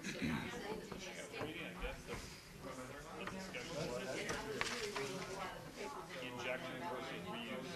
Now, are you guys still bouncing all that all over the place? Because at one point it was reuse. You know? Well, yeah, the idea was that you're better off using the water twice. But what comes of that is when it's groundwater, you have to replenish that groundwater if you don't put it back in the ground. And so if you can re-inject it, then it changes from groundwater to reused water, and it benefits you in terms of water credits. So now the philosophy is, as long as we're reliant on groundwater, we can get off re-injecting it. Otherwise, we pay a premium in the credits. The problem you have is that you then still have, the demand is still going up, so you still have to then go get more groundwater, because the recharge water is at a different percentage than what you're pulling out of groundwater. So that there's like a 60% gap in there between what gets used full and what gets reinjected. That's true, and that's another reason why we're looking at trying to develop a tap CO2 water. Because that's kind of renewable. Assuming CAP water is available, as soon as they call an emergency on the river, Arizona's going to be no water, no tough being in the water business. To know I mean, but that was the evil market, I think it was. We'll take the surplus and we'll inject it and store it, but if there's ever a shortage, like we're gonna be low on the Well, that's what I priority. expect, that everybody. I think that was an unholy trade-off. Their little baby. California found out the hard way when they started getting shorted. Yeah, exactly. So, But don't they have like first call to the excess to the river? They were allowed to use excess capacity, so to speak. And so they just kept going and going. And now, when the river started to dry up, they were basically told they had to cut back on that. That's when the rubber hit the road and caused some problems. That's why you got San Diego, I think it's San Diego water treatment system is they're going, tertiary, they're going, yeah, they're treating the poo-poo water treating the poo-poo water and mixing it with the. and putting it back into the system. Are they really? Whoa. Well, if they can do it successfully, I guess, if Technologically, they can. I mean, technologically, you can do it. It's the concept. psychologically. It's the psychological that they're going, now, how do I really know that this is clean? And what percentage? Yeah, so it's just, it's better. Well, but it's also, you pull groundwater out of the ground and you treat it and you don't treat it properly, just think about how sick you can get. Oh, yeah. I mean, yeah, groundwater has all sorts of other little things, too. Yeah, but not as bad as what pool water has. Well, it does, but again, salmonella, right? So if you have a screw up in your treatment system, Yeah. but think of the concept of the Mississippi. You have New Orleans down here. You have all these municipalities. So you tell me when it gets to New Orleans, it's pure Mississippi River water. no, they're even talking now about when I worked in New Mexico, you had Durango discharged into the Animas River, which is what we were pulling our drinking water. Exactly right. It was separated quite a bit. Well, there's already. Yeah, in theory is it's again psychological better. Yeah, but it's gone over a few rocks and twigs and everything else, so it's been filtered as opposed to Combined with snow melt too. this loop that goes right from the wastewater treatment. What's the snow melt?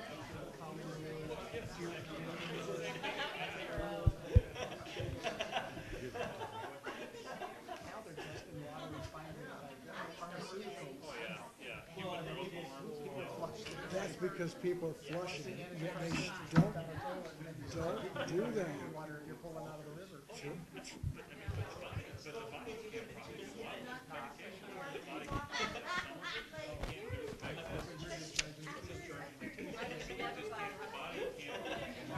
Okay, let's get ready to have a larger discussion.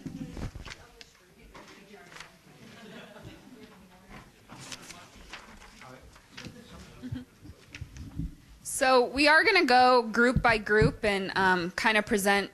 I want everyone to take 5 minutes or so and talk about what you came up with your discussion. But before I do that, I kind of want to go with number one and just ask, are there any other questions or concerns before we move on to the individual groups that you didn't get answered that you want to bring up right now? So, no? Okay, then we'll move on. And what we want to hear is, what do you think about these growth areas? Are they in the right location? Do you agree with them? Do we need more or less? Do they achieve the fundamental strategies, or are there changes that need to be made? So who wants to go first? I should have told you ahead of time to choose somebody to present with you, for you guys. Yeah, we have some. Okay, so you ready? All right. Here we go.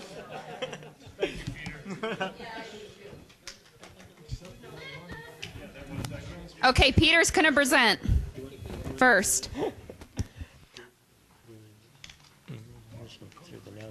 I think the first thing that we wanted was for growth area 5 to make sure that we sort of tried to discourage manufacturing in the area, possibly either via separate category or some sort of development guideline. So that we want to accept businesses and have growth there, but we want to make sure that it's not the sort of large polluting manufacturing level. We wanted to make sure that for infill area B, we left sufficient open space for future higher educational goals and to potentially consider multi-level parking.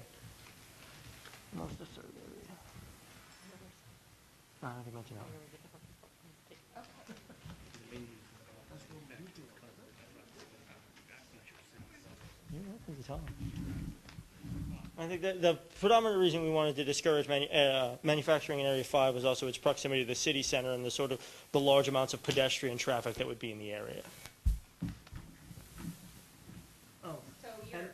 Can I ask? Yeah. So your concern is mostly about pollution, you know, for lack of a better word, pollution and really heavy manufacturing kind of things. So not necessarily like a distribution center. Right, we'd be okay, I mean, sort of the truck traffic and the office level system, but less the, you know, someone who's going to start building manufacturing steel.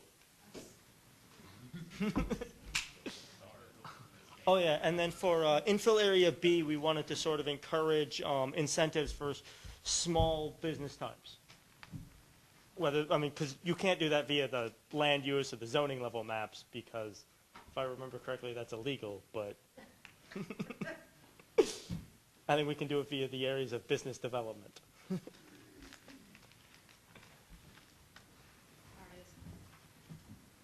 that everything? Yeah, that's it. Does anyone have any responses to that, those ideas? How about the first one, the discouraging, you know, kind of dirty manufacturing in 5? Yes, what a surprise.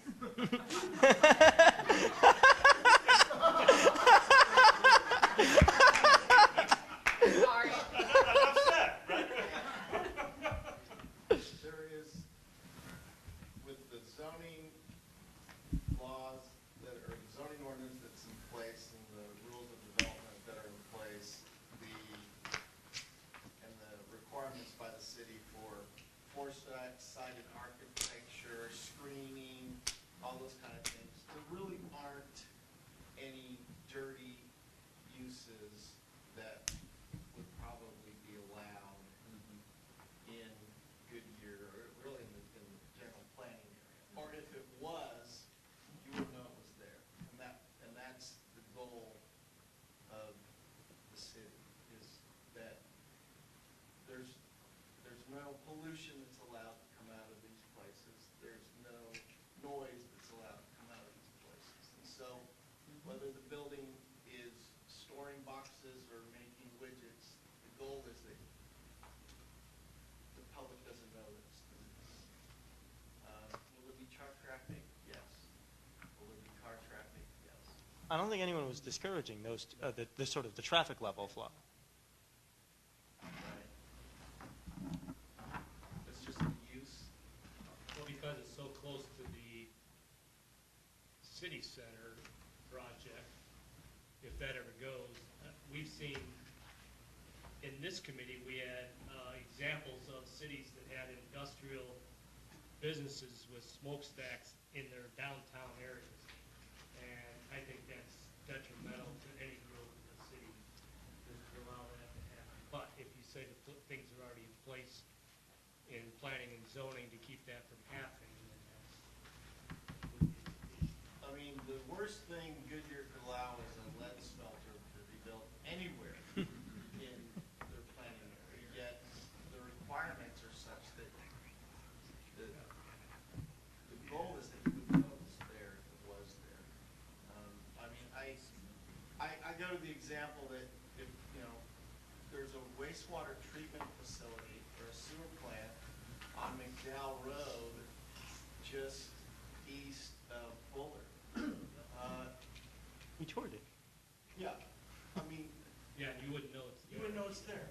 So the goal was, that facility treats millions of gallons of water and waste a day, yet that's the goal. So if you limit the land use, you're gonna drive away the users. That's all I can say. I mean, I agree. I don't think it's likely we would have someone come in just because that kind of manufacturing doesn't seem to happen in the United States very much anymore. One question I would have then is, where do you want those kind of uses? Is there somewhere where they are appropriate in the city, where if someone did come in, we could say, go there? Well, it'd be north of All the way 10. down, yeah.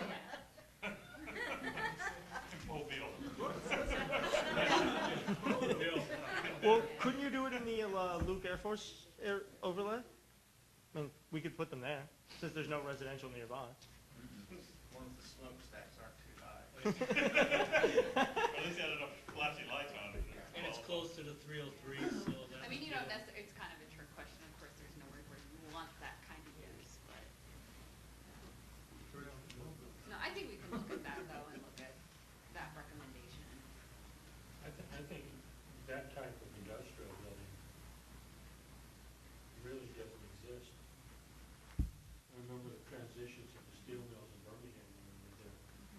And, the steel mills that, you kind of envision the smokestacks, those are all dead and actually being used for concerts and stuff now. The steel mills are in use now are about 2 levels high, and you wouldn't even know that was what was being manufactured in anymore. The technology is just so different, the way it's being done, that you wouldn't even identify it as a steel mill. Right, another example of manufacturing, the Snyder's of Hanover facility right on I-10 Bullard, that's a manufacturing facility. They make pretzels, but they manufacture. Down the road is Southwest Specialty Foods. They make hot sauce. But you wouldn't know it if you drive by. No, it's about more than that.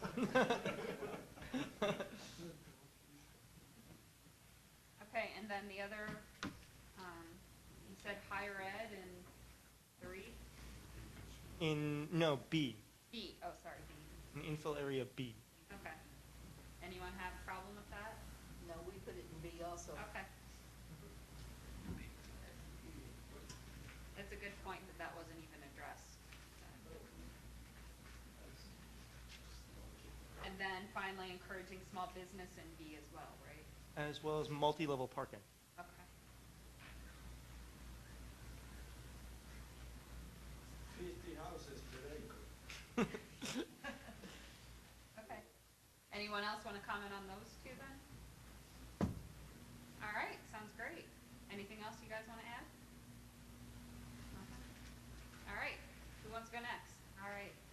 We kind of focused on, I guess, from just north of where the mall is for number 2, and then encompass 4 and 5, or 5 there, over towards the city center, just kind of made a big square. We could see. Do you have some? I can put it up here for everyone. Our speaker had to leave early. Yeah. That drew the map.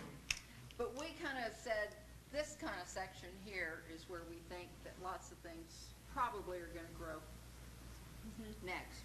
And so we were looking at things for commercial, all different type of commercial, and of course anything that goes with the mall is going to be the entertainment, the shopping type thing. And then we did put a university and cultural center type thing here around the city center. That's where we really kind of envisioned the city growing first. We liked the idea of the industrial on Cotton Lane because we just think that, hopefully like everybody else does, that with the 303 and the 10, we're just going to have all kinds of potential all around in this area. That was basically kind of how ours was, because we had some things they mentioned already. So, What does everyone think of that? They're the best table ever. Yeah. Like that in the minute. Yeah. Okay. Ed Wardo was really excited about it. I think it would have been beneficial if we would have had some aerial to kind of see what has been built and what hasn't. Yeah. A lot of that area is already built out. So Yes. to call it a growth area. Well, we went as far down as to Yuma, and then on over. And we know that a lot of it's been A lot of open land, though. Yeah. That was our thought. But I mean, I could take this and then do that. I mean, you're right. I should have given more information. It would have been helpful. But knowing your thoughts, I could go through then and make that a tighter line around. You know, But as a practical matter, it really is everything south of I-10 from I-10 down to the river really is, I mean, it's really the next big Yeah. growth area. Because there's a lot of stuff north Pebble Creek, I mean, other than little bits and pieces, and the stuff Yeah. up on the 303, We probably that's all should filled in. have It's really had the mall, and then south yeah,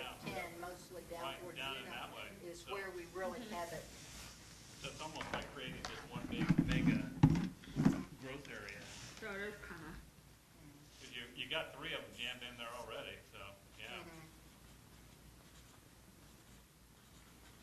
We had the university, and then, you know, part of this growth area is small business incentive, which we heard.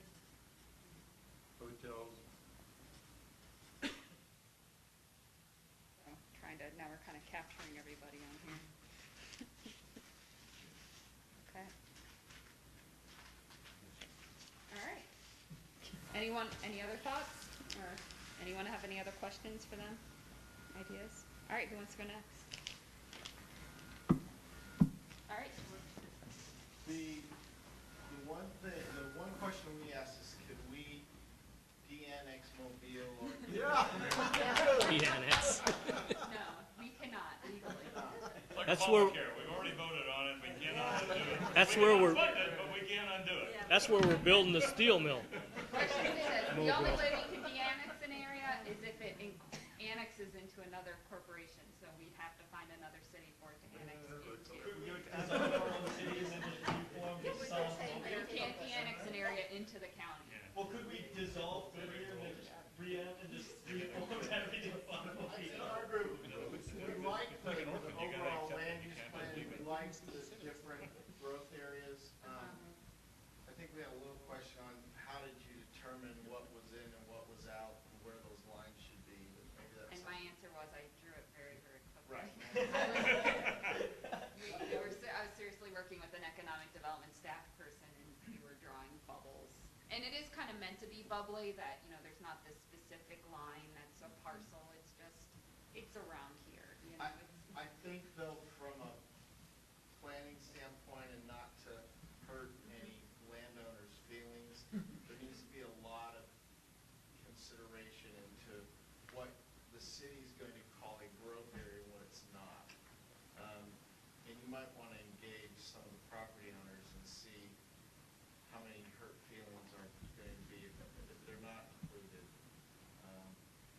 Because I think for a lot of people, that's probably important that they're in it or part of it.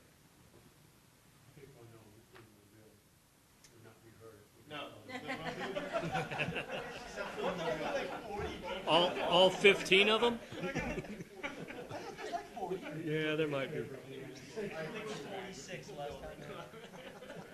No, it's a good point, and I think we have a development advisory forum, our regular meeting with the development community, so. But are there fears that that would make it too large and therefore not actually be helpful? Because everyone would believe that theirs may or may not be, or theirs may be, or might be? Yeah, we might be able to do something kind of like almost phased growth areas, if everyone wants to be in one, and kind of this is what we, you know, highly anticipated and possible. Because this area isn't really, and you can see I kind of made a dotted line here, because these property owners are talking to us right now. But it all depends on the market.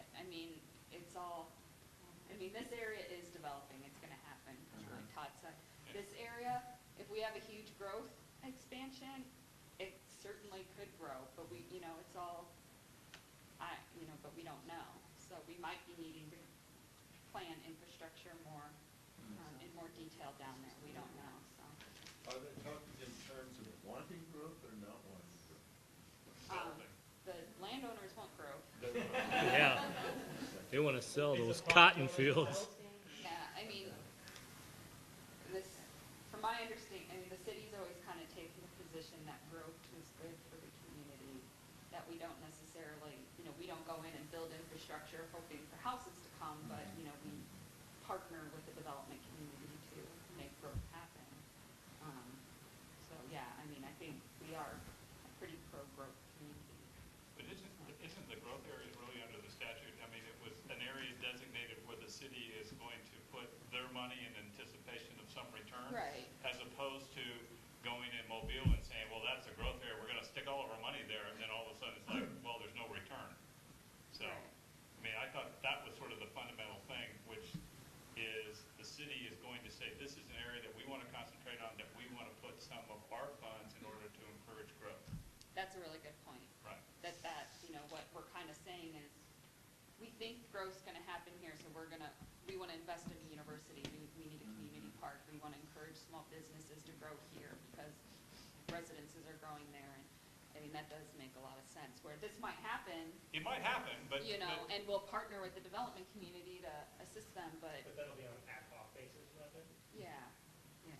Well, yeah, typically Or- those areas are, typically it's, Pete's not here, so I can speak, but typically the developer pays for all the stuff. Right. Because there's no revenue, so the developer has to front load it. In an area like in the middle part of the city, which is really gonna be the next place where all the other things, I mean, you've got the city hall and all those other things. Yeah. It's a place where, even though the city has limited funds, it can put funds in and expect a halfway decent return. So Right, you're- yeah, like a community park is a good example. We Right. don't have one, so the city's probably gonna have to go in and purchase land and develop a community park in the central area. Down here, we would have a developer designate land, and we might pay to build it, but they're gonna at least dedicate the land, and we might give them something such as a density bonus or, something like that as an incentive to do Right. that. But you're right, you know, in these areas that are new, it's a little easier to plan some of those things. Well, there's not a lot of citizen blowback if all of a sudden you're gonna, do a 50-acre community park down in Right. Mobile and going, well, that's great, but how do I get to it? And all my tax Yeah. dollars are down there. Mhm. So, as opposed to in an area where most of the people in the city Right, can access. that's a good point. Yeah, we don't want to build a bridge to nowhere. Yes, exactly. And that's, you know, that's part of my point is trying to draw this, and then every year, we should be questioning our council members, well, where are the CIP projects, because they should be in these areas, and if not, then what change, you know, tell us what changed, you know, oh, something is happening down there, okay, well, that makes sense. But that allows us to question the council members know that we're aware of what the plans are, and it just, you know, I don't see a bridge to nowhere happening from our current council at all. I No. mean, they're really engaged with the community, but it does allow the community to know that there's a plan. So, is there anything else from George, from your group? We really didn't have any comments other than I think one of the concerns we have, at least under the transportation map, is that sort of Yuma Road from Litchfield over to Cotton Lane sort of be not so much that it's transit-oriented development, but it is sort of designated as a transit corridor. From Yuma, from Litchfield to about Cotton. Lane. But Yeah, you Cotton could go, is there, that's somewhere. one lane road for a lot. North of the airport. Yeah. And you can't build there anyways because of the way the airport is. Well, But you but that- have, I mean, you that's- have around Litchfield and Yuma, you have a lot of stuff that you can be putting in, and then all along from Estrella till about Saraville, you can be doing a lot there too. But those are, And if the university goes there, that Yeah. really does. That helps. I think, City I think we I have just land looking at it, to 'cause widen I Yuma. understand the transit 4 corridor, lanes. east and I west don't know on about Van 6 Buren and north and south on Estrella, but if you have the city center, you only have because I north know south five transit corridor going there. There needs to be an east and west residential on running. one side. Especially, this is kind of like especially in the city center. Yeah. And I don't know how much you could expand into the high school area either. And the only other thing, Katie. Yeah, you may the only be land able to do uses it south of to, the- well, of the I-10 reliever in there. it's already Check 4 those, lanes 'cause in I front of think the high most of school. those are I-2. Yeah, zone. It's already 4 Yeah, lanes in zone. front of the high school. Yeah, I don't think they're Well, do business. we want them to be I-2? Right, and I think the, No, I mean, it's a good there's room question. there Okay. too, white. Zone I-2s, Here's the question. Huh? they're not all, not the stuff east, Here's the, that's zone A. proposed I-10 reliever, here's the Gila River. There's a question that there might be some areas in here that are currently designated business commerce, so they'd allow I-1, but there's a question, they might be zoned I-2. Now, I haven't heard, I don't think, from all those property owners specifically. I'm just telling you. But, you know, this is our, I mean, if they have zoning, and they can build that use. But the question is, do we want to allow that? The big difference between I-2 and I-1 is manufacturing. So, like George said, Snyder's of Hanover, that type of use. That's basically it. That's a good location. So, yeah. it's a good location, Yeah. right next to the river. Well, with that Well, you reliever, have the irrigation canal separating you and the river. You're not gonna impact the river. that's true, that's true. Oh, well, Yeah. They create another river We'll in the get other- irrigation canal. I need to talk to the property owners. Yeah. And then we'll get another step. And I am, just so you know, I am going to be giving this to our development community, and so I'm going to be getting comments from them too, and then, I'll be bringing those back. Katie, is that what the King Ranch is down there? King Ranch is South of here. the river. Oh, okay. And I that think they'd be parcel, happy. that parcel has some development challenges to overcome. Yeah. Payments. Okay, so did everyone think that that this plan is promoting the fundamental strategies? I have one question. Okay. There aren't any designated truck routes in any of these. Is that anything that's been, is there any thought been put into designated truck routes? Well, Todd's on the transportation subcommittee, and my understanding is the transportation master plan is supposed to be addressing that. Do you Yes. feel it is, Yeah. or it's going to? It's going to, I think, yeah. Okay. Wouldn't it basically just be the major arterial road would be the designated Some road? get designated. Yeah. Yeah. So, the old general plan did show truck routes on the general plan. My thought was I was just gonna say, go see the transportation plan. I mean, maybe we will take it from the transportation master plan, but they are working on it. They have somebody from some of these neighborhoods on their committee, along Cerebral. The biggest discussion last time was really the de facto truck route that's happening on Cerebral now because Yeah. of the freeway construction. Yeah, and Everything's dropping down on Cerebral. we're getting a lot of comments because, with the Right. construction of the 303, there's temporary truck routes and there's future ones, but then once this part of the 303 constructs, we're going to have the same exact problem, so this could be going on for temporary, could mean 10 years, Yeah, traffic patterns are tough to break once they set in. So. Yeah, so, but yeah, they're working on it, so hope December they're presenting, so I'll specifically ask them to talk about that. That's still Hmm? 2016? I'm sorry, When Cotton Lane becomes open, to be honest, I don't know. Cotton Lane was supposed to be, the interchange is supposed to be done at the end of next year. Yeah, 2014. And then the portion between south of I-10 down to, I think it's MC85 and Isn't that on 16. hold for like 15 years? Van Buren is 2016. Unknown. Okay. Oh, 20. We're going to do the 303 south of I-10 for a while. No, they're going to do it. Oh, they got to find it? Well, Van Buren will do it's partially to try to, I think, address the problem that's being created over on Cerebral. Okay. Well, I think we got a lot of good stuff then. Thank you. The only other thing I have is reminder that we do have the Fall Festival gain on October 19th. My plan was basically going to put those fundamental strategies up and let people use dot stickers, give them 3 or 4, and start actually to prioritize them. Which ones do they think are the most important for us to focus on? And again, that with our discussion on the strategic plan, that might help City Council know what the community thinks we should focus on over the next 3 to 5 years. And then we're also just going to give them information. I have that joint P&Z City Council work session planned for October 21st. You're welcome to come. Don't feel like you have to come. It'll also be videoed and on our website if you want to check it out later. And then you've got a flyer on planning another neighborhood community meeting. And it's basically to do the same thing as the joint work session.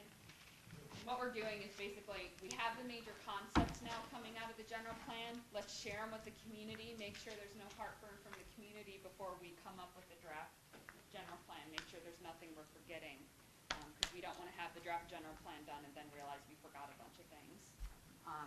So again, I'm not going to expect everyone to come to that meeting. I'm actually working on having that meeting videotaped, so we can put it on Goodyear Connect so people can watch the meeting and then participate online so that people don't have to come out to the meeting if they don't want to.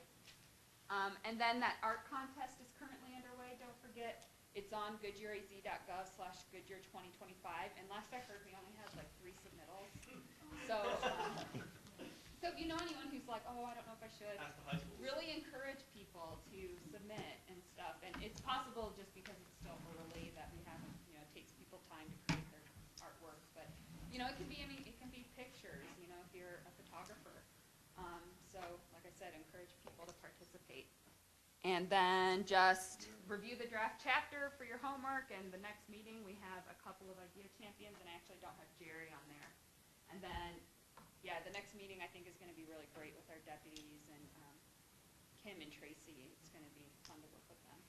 Do you have more flyers on this community meeting that you want us to try to get out to different neighborhoods, or to try to encourage people to come to this November 6th meeting? All I have printed is what's here tonight, so I think there's a few more by the agendas if you want to grab some.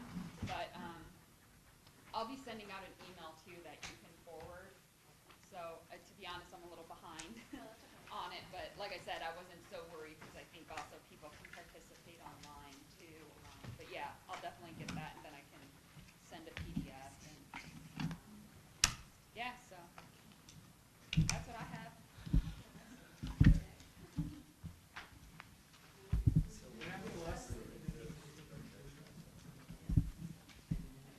No, I think I've got this, and you've got this.